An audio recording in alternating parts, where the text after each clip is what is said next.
வணக்கம் அனைத்து தமிழ் உறவுகளுக்கும். நாம் இன்னைக்கு என்ன சமைக்க போறோம் பார்த்தீங்கன்னா, என் கையில வல்லாரக்கீரை இருக்கு. வல்லாரக்கீரை துவையலை எப்படி செய்யணும் பார்க்க போறோம். இதோட நன்மைகள் பார்த்துடலாம். இந்த வல்லாரக்கீரை யார் யாரெல்லாம் சாப்பிடலாம்னு பார்த்தீங்கன்னா, எக்ஸாம் ரெடி ஆகிறாங்க பார்த்தீங்களா, 10th 12th கவர்மெண்ட் எக்ஸாம், அவங்களுக்கெல்லாம் ஞாபக சக்தியை இன்க்ரீஸ் பண்ணுறதுக்கு இந்த வல்லாரக்கீரையை சாப்பிடலாம். பேரண்ட்ஸ் அதிகமாக எப்போ இந்த வல்லாரக்கீரை தேடி ஓடுவாங்க பார்த்தீங்கன்னா, இந்த எக்ஸாம் டைம்ல தான் ஓடிட்டே இருப்பாங்க. இந்த கீரை கிடைக்குமா கிடைக்குமா கிடைக்குமான்னு சொல்லிட்டு நீங்க என்ன பண்ணுங்க, வாரத்துக்கு 2-3 வாட்டியாவது இந்த வல்லாரக்கீரையை உங்க குழந்தைகளுக்கும் வயசானவங்களுக்கும் செஞ்சு கொடுங்க. கண்டிப்பா அவங்க மறதியை ஈஸியா போக்கலாம்.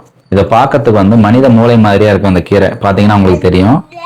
அதனால இது மூளைக்கு ரொம்ப நல்லது. வல்லாரக்கீரை துவையல் எப்படி செய்யலாம்னு பார்க்கலாம் வாங்க. கீரை பார்த்தீங்கன்னா நல்லா ஃப்ரெஷ்ஷாக கழுவி எடுத்துக்கலாம், எந்த அழுக்கு இல்லாமல். இது சில பேர் காம்பு போடுவாங்க, சில பேர் போடாமல் இருப்பாங்க. இது பார்த்தீங்கன்னா ப்ரௌனாக இருக்குங்களா, இந்த மாதிரி இருக்காம மட்டும் எடுத்துருங்க. இந்த மாதிரி பச்சையாக இருந்தால் அதுவே நல்லா தான் இருக்கும். தேவையான பொருள் அடுத்தது என்ன பார்க்க போகிறோம்னா, கடலப்பருப்பு கொஞ்சம், உளுத்தம்பருப்பு கொஞ்சம், புளி கொஞ்சமாக எடுத்துருக்கேன், 2 காஞ்ச மிளகா, மிளகு 6.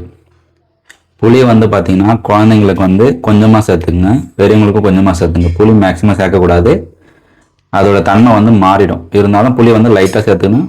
அந்த புளிப்பு சுவைக்காக கொஞ்சம் சேர்த்துருக்கேன்.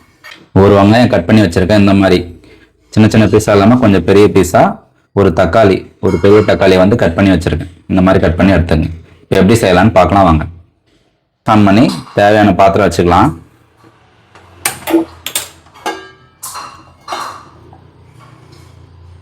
பாத்திரம் நல்லா சூடானதும் எண்ணெய் சேர்த்துக்கலாம். நான் இப்போ ரீஃபைண்ட் ஆயில் சேர்க்குறேன்.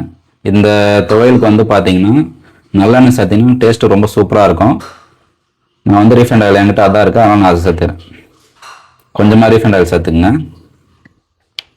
எல்லாம் நல்லா காஞ்சதுக்கப்புறம் கடுகு போட்டுக்கலாம்.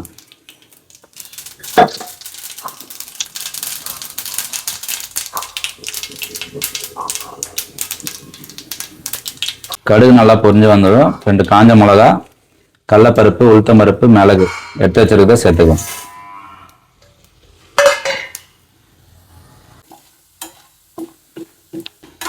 இப்போ பார்த்தீங்கன்னா நல்லா பொன்னிறமாக வந்துடுச்சு. இந்த அளவுக்கு வந்ததும் நம்ம கட் பண்ணி வச்சிருக்க ஆனியனையும் டொமேட்டோவும் சேர்த்துக்கலாம்.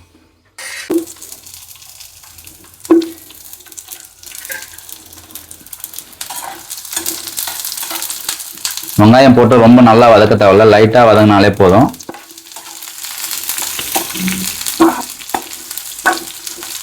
இந்த ஸ்டேஜில் நம்ம கொஞ்சமாக உப்பு ஆட் பண்ணிக்கலாம். அடுத்து தக்காளி சேர்த்துக்கலாம்.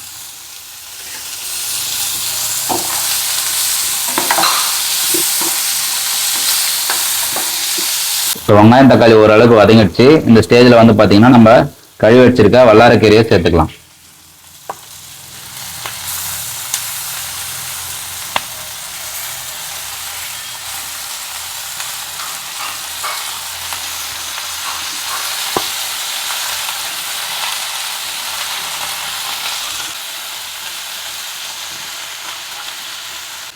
கீரையோட பச்சை வாசனை போகிற அளவுக்கு நல்லா வதக்கி எடுத்துக்கங்க. அடுத்தது என்ன பண்ண போகிறோன்னா, நல்லா ஆறதுக்கு அப்புறம் ஒரு மிக்ஸி ஜாரில் போட்டு நல்லா அரைச்சி எடுத்துட்டா சுவையான வல்லாரக்கீரை துவையல் ரெடி.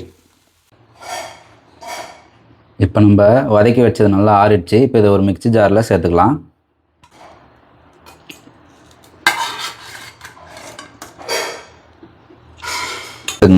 ரொம்ப நைஸாக இல்லாமல் கொஞ்சம் குறைப்பாக இருந்தால் ஓகே தான். சாதத்தில் போட்டு பிசைஞ்சு சாப்பிடும்போது இந்த ரொம்ப ஸ்மூத்னஸ் இல்லாமல் கொஞ்சம் சொலன்னு இருந்ததுன்னா நம்ம சாப்பிட சூப்பராக இருக்கும். அடுத்து நம்ம என்ன பண்ண போகிறோம்னா, இதை தாளித்து எடுத்துக்கலாம். சட்னியை தாளிச்சுக்கலாம். கேஸ் ஆன் பண்ணிவிட்டு பாத்திரம் வச்சுங்க. அதே பாத்திரம் தான் நான் யூஸ் பண்ணுறேன். கொஞ்சமாக எண்ணெய் ஆட் பண்ணிக்கோங்க.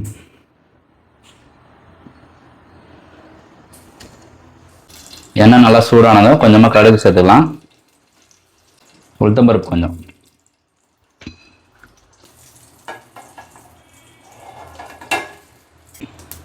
இப்போ கடுகு நல்லா பொரிஞ்சதான் நம்ம அரைச்சி வச்சுருக்கதான் சேர்த்துக்கலாம்.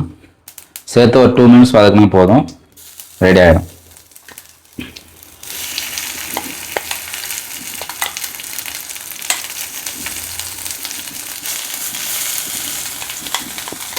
நம்ம அரைச்ச கீரையை சேர்த்தாச்சு.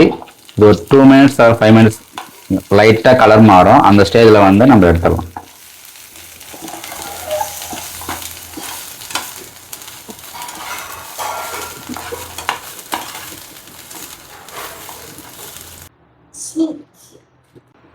அவ்வளோதாங்க, வல்லாரக்கீரை துவையல் ரெடி.